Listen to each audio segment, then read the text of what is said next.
Ahoy, captains! Welcome to Azur Lane by ET Play Games, and today we will be talking about how to kickstart your PR journey in Azur Lane.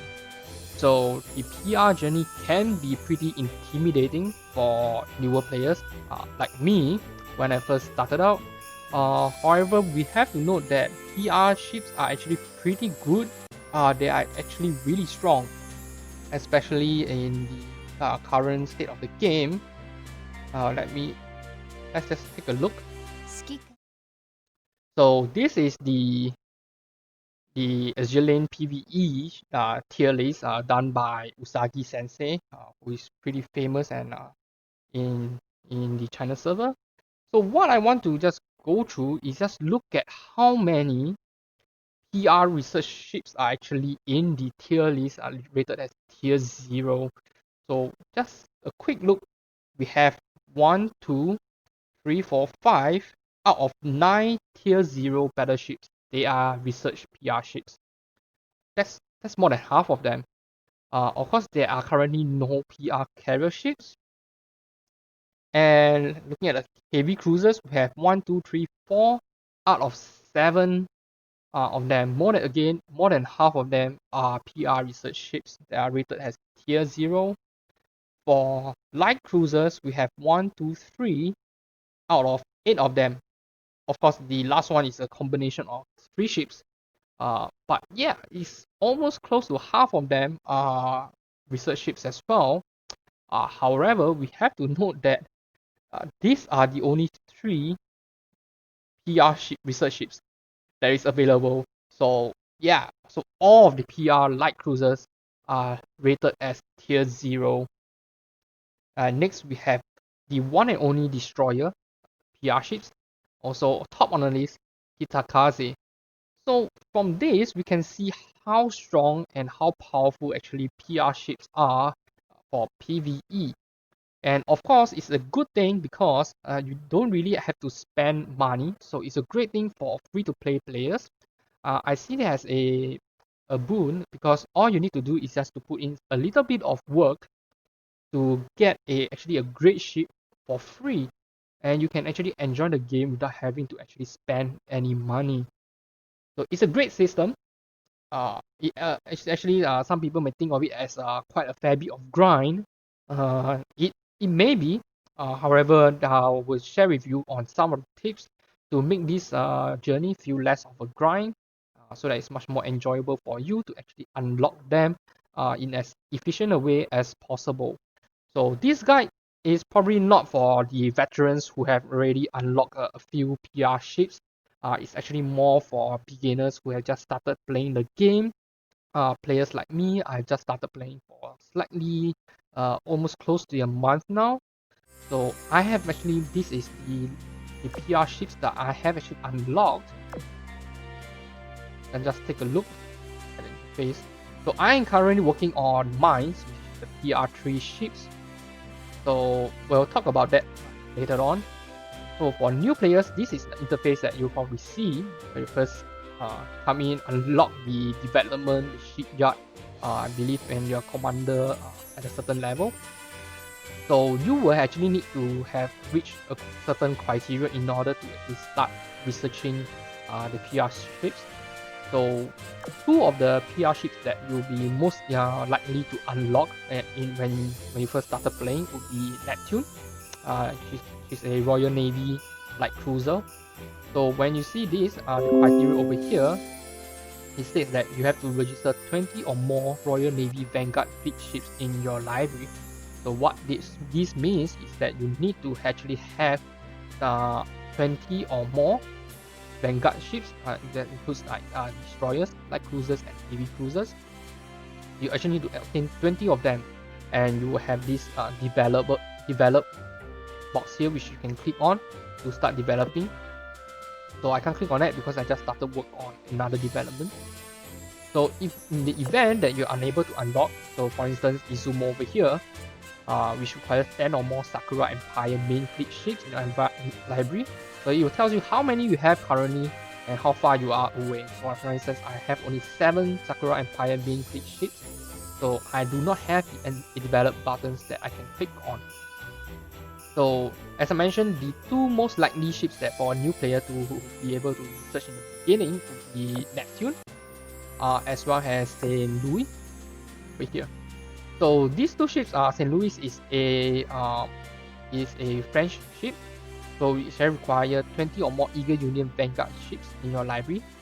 So due to the ease of actually getting those common rarity or those white color destroyers and Vanguard ships for Eagle Union and Royal Navy in the beginning of the game, in the early chapters, it's actually pretty easy. So it's very highly likely that either St. Louis or Neptune will be one of the first ships that you can develop. So I would highly recommend that whenever you can develop these two ships, just go and start developing. Because when you start developing, for instance, I just started mine probably just a while back ago. So as you can see, you will unlock the research task over here. So there's actually 8 tasks over here. And as you can see, each task will unlock after 24 hours. So for instance, when I start developing, so 24 hours later, the second task will unlock. Subsequently, the third task will unlock in 2 days' time, and so on and so forth. The last 2 tasks will unlock in about 6 days' time. I believe this is like 1, 2, 3, 4, 5, and 6 days' time. So yeah, the last 2 tasks will unlock concurrently. So it will take 6 days to unlock all the tasks. So even if I were to finish this task today, I will not be able to start work on task number 2 until it is unlocked. So I would say that once you are able to start developing, just click on it so that you can start the timer and let it run down. You do not actually have to complete all the tasks, but you can just have it unlocked and then subsequently come back to finish it at a later time. For instance, my St. Louis, as you can see, it has unlocked all the way to stage 6. I have not completed stage 3 and I have not completed stage 4. So at a later time, I can always come back at a later time and continue developing St. Louis to finish up all the stages that I have left off. So as you can see, for St. Louis, this stage 7 and stage 8 is paused. And that is because during the development of this St. Louis, I actually changed development to another ship, which is mines in my case. So you can only have 1 PR ships in development at any one time. So if I were to change the development, so all this timer will be on pause and you will start developing another ship. So this is how the system works. And let's see. And when you can only have 1 ship that is development one time. So if I were to continue, click on this, and you see that there is a 22 hours remaining. So once you change another ship for development, there is actually a 24 hours cooldown. So you can't change to another ship within that 24-hour period. So these are the basic systems regarding the PR research system in Azur Lane. So what happens? How do we kickstart? As I mentioned, the two most likely ships that you're able to start off with are Neptune and St. Louis.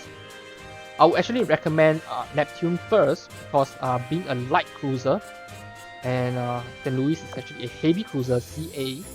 So heavy cruisers actually tend to be more powerful during the late game when they get to above level 100.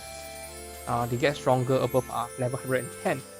So it is actually for beginners, someone who just started out in the game, to start off with a light cruiser. So Neptune is actually a pretty decent light cruiser to start off with. So that is what I would recommend. So here we are. Let's take a look at the Wikipedia page. Let me just expand the page. So there are actually various different requirements. For instance, we will for this guide we will just look at series 1. I'll talk more about series 2 and 3 in just a little bit. So as you can see, we have quite a few ships over here: Neptune, Monarch, Ibuki, Izumo, Rune, and St. Louis. So as mentioned, the most likely ones will be Neptune, which I'll strongly advise that you can kickstart off researching on Neptune first. If you are able to finish the Neptune research, that's even better. However, the best one for newcomers to research, in my opinion, would be Monarch. Monarch is a Royal Navy battleship. She is really good. Definitely she's good in PvP and PvE as well. So definitely a very reliable backline battleship for any captain. So for any upcoming content as well, Monarch is pretty good for the upcoming Operation Siren as well. So it's pretty future proof. I would say that uh, once you are able to get 10 Royal Navy main fleet ships required to unlock development, do start off try to get your development underway for Monarch as soon as possible. Because the grind for it will take you at least a week to finish it. I actually managed to finish my very first PR ship, which is Rune, in a week. So that is actually totally doable. Next one I'll advise to unlock will be Rune. However, Rune is a bit more difficult because you need 7 Ironblood Vanguard ships. Most of the Ironblood Vanguard ships are actually locked behind events. So this is where it will be more challenging to actually unlock and start development for Rune. So I'll recommend to have Monarch and Rune if possible, followed by Neptune, and then Ibuki, St. Louis, and Izumo. So these probably are the PR1 ships in the order that I would recommend new captains to research in.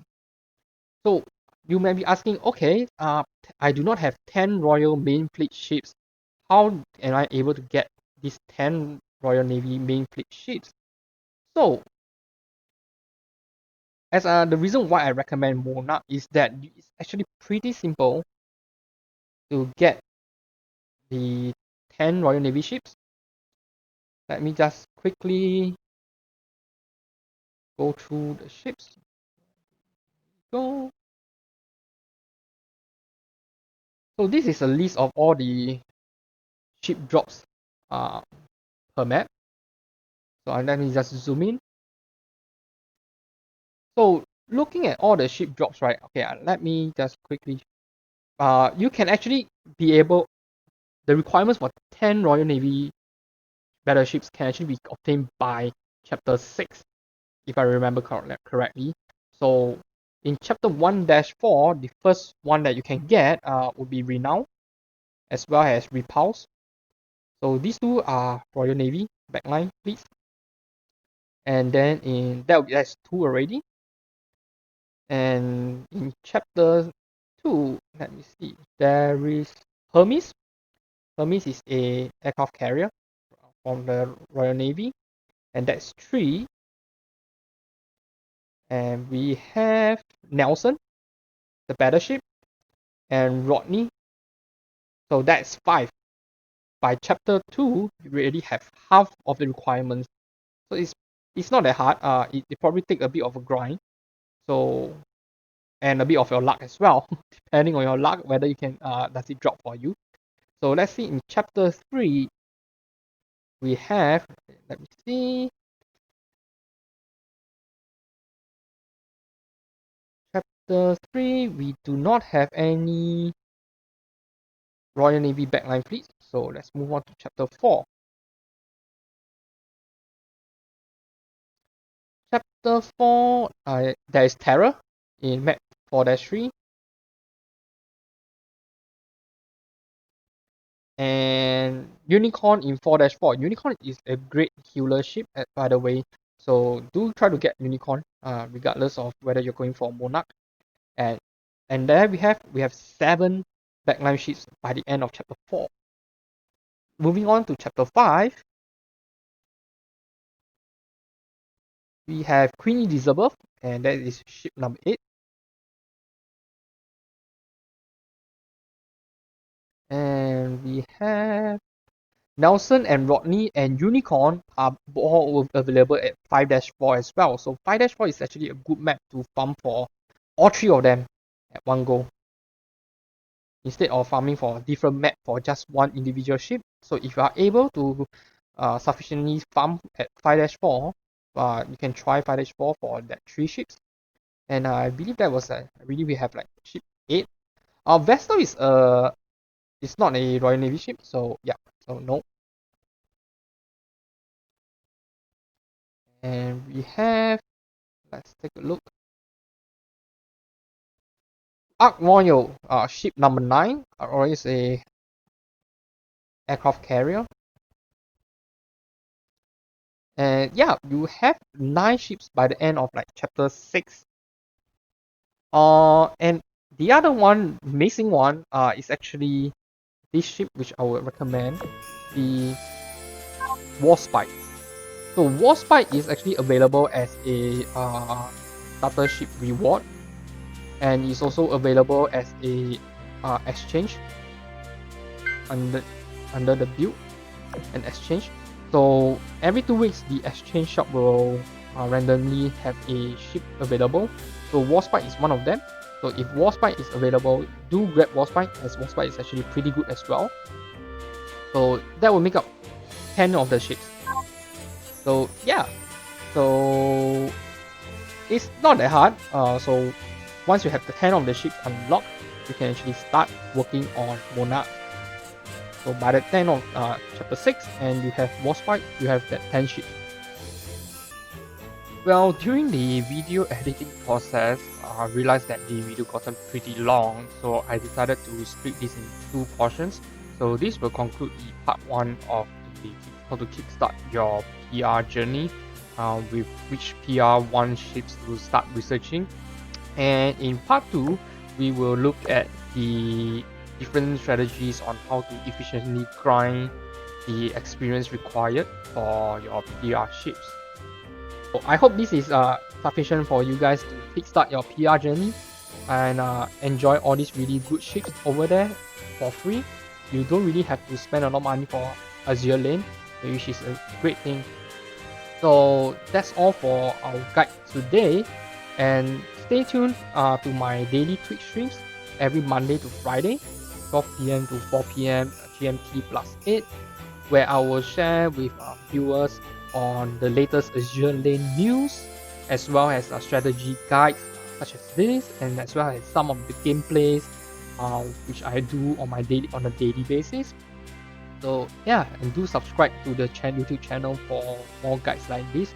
We will really go a long way towards encouraging a new content creator like me to doing more quality videos for you guys. So yeah, so I'll see you guys around in my next stream. So peace out. This is ET Playing Games. See you around. Cheers.